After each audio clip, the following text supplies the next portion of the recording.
ایک بہن نے فرمایا کہ ایک گھر ہے، اس میں کوئی عورت تھی، اس نے جل کر خودکشی کر لی تھی۔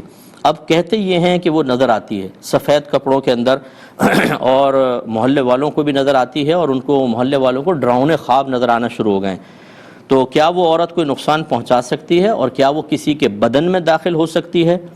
اسی طرح کہتے ہیں ایک اور گھر ہے، اس کی چھت سے آوازیں آتی ہیں، کیا حکم شرع ہوگا؟ دیکھیں اچھی طریقے سے یاد رکھیے کہ یہ روحوں کا تصور کہ وہ گھوم رہی ہے، بدرو ادھر جا رہی ہے ادھر جا رہی ہے، یہ اسلامی تصور نہیں ہے۔ اگر ایک مومن کی روح ہے تو وہ اپنے قبر کے اندر بالکل آرام سے ہوتی ہے، اسے سیر کی اجازت ہوتی ہے لیکن ڈرانے کی اجازت نہیں ہوتی ہے، اور وہ بھی ہر ایک کی روح کو نہیں ہوتی ہے۔ مومنوں کی روح آتی جاتی ہیں، لیکن اس طرح نہیں کہ آپ سامنے آئیں اور روح تو نظر ہی نہیں آتی، تو بتائیے پھر کیسے نظر آ رہی ہے؟ وہ روح تو نظر ہی نہیں آتی ہے نا۔ وہ تو اب اگر کوئی ایک مر رہا ہو شخص، اس کی روح نکلتی ہے، کہ آپ کو کچھ نظر آتا ہے؟ کچھ بھی نہیں۔ جب تک ہم زندگی میں ہیں ہمیں نظر نہیں آئے، ہاں مرنے کے بعد ہمیں نظر آئے گی، اور آپ تو زندہ ہیں، آپ کیسے دیکھ سکتے ہیں؟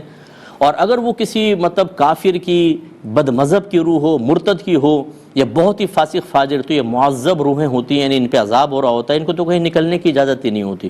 خلاصہ کلام یہ کہ وسوسہ شیطانی ہے اور کچھ بھی نہیں ہے، اور یا کوئی یہ مذاق کر رہا ہے، شرارتیں کر رہا ہے، کیونکہ بعض لوگ اس طرح کر کے اور پورے محلے کو یا لوگوں کو خوف میں مبتلا کر کے کچھ اپنے ذاتی مقاصد حاصل کرنا چاہتے ہیں۔ کوئی خوفزدہ ہونے کی ضرورت نہیں، یہ کچھ بھی نہیں ہے۔ اچھا، اس سے قطع نظر کہ فرض کر لیں کوئی روح فرض کر لیں تو روح کوئی نقصان نہیں پہنچا سکتی۔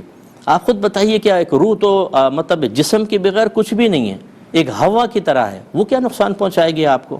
اور جسم میں داخل ہونا ہمارے ہاں اس کا بالکل یہ آواگون کہلاتے ہیں، اور اس کا کوئی شرعی تصور نہیں ہے۔ لہٰذا اپنے مذہب کو جب آپ نہیں سیکھیں گے تو غیر مذہب آپ کے ذہن میں آئے گا، جو فلمیں دیکھ کر، ڈرامے دیکھ کر، الٹے سیدھے جگہوں کے اور بہت سے تصورات اپنے ذہن پہ خلاف شرع جمع کر چکے ہوں، وہ ایسے ہی خوفوں کے اندر مبتلا ہوتے ہیں۔ مومن تو کبھی نہیں ہوگا۔ جو کامل مومن ہے، جس نے اپنا دین سیکھا ہو، سمجھا ہو، روحوں کے معاملات، تعلیم شرع اس کے ذہن میں ہو، تو وہ بالکل خوف زدہ نہیں ہوگا۔ یہ وہی ہوگا جس کا ایمان کمزور ہے۔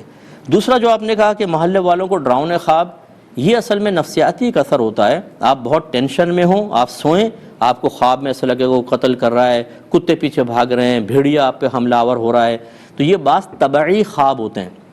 جب سارا دن آپ ڈپریشن کا شکار رہیں، کوئی یہاں سے ڈرا رہا ہے، کوئی وہاں سے ڈرا رہا ہے، آپ سوئیں گے تو یہی چیزیں متشکل ہو کر خواب میں نظر آتی ہیں۔ لہذا کچھ بھی نہیں ہے، آپ بالکل بے فکر رہیے۔ اسی طرح گھر کی چھت سے آوازیں آ رہی ہیں، یہ کوئی آوازیں وغیرہ نہیں ہے، یہ آپ کا وہم ہے، کوئی کیڑا ہوگا، کوئی ہوا چل رہی ہے، کوئی چیز گر گئی اور وہ آوازیں شروع ہو گئیں۔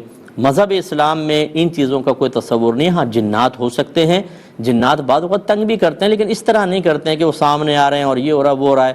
یہ کبھی کبھار ایسے معاملات ہوتے ہیں کہ جنات ہر ایک کو ایسے تنگ کرنے لگتے تو کوئی ایک مسلمان بھی اس سے محفوظ نہیں ہوتا، کیونکہ وہ تو کوشش کرتے کہ ہمیں ڈسٹرب کریں، اور اگر وہ ایسی تصرف کر سکتے تو پھر جو نمازی مسجد کی طرف جا رہا ہوتا اس کو اٹھا کے پھر گھر کی طرف پھینک دیتے تاکہ جا ہی نہ سکے۔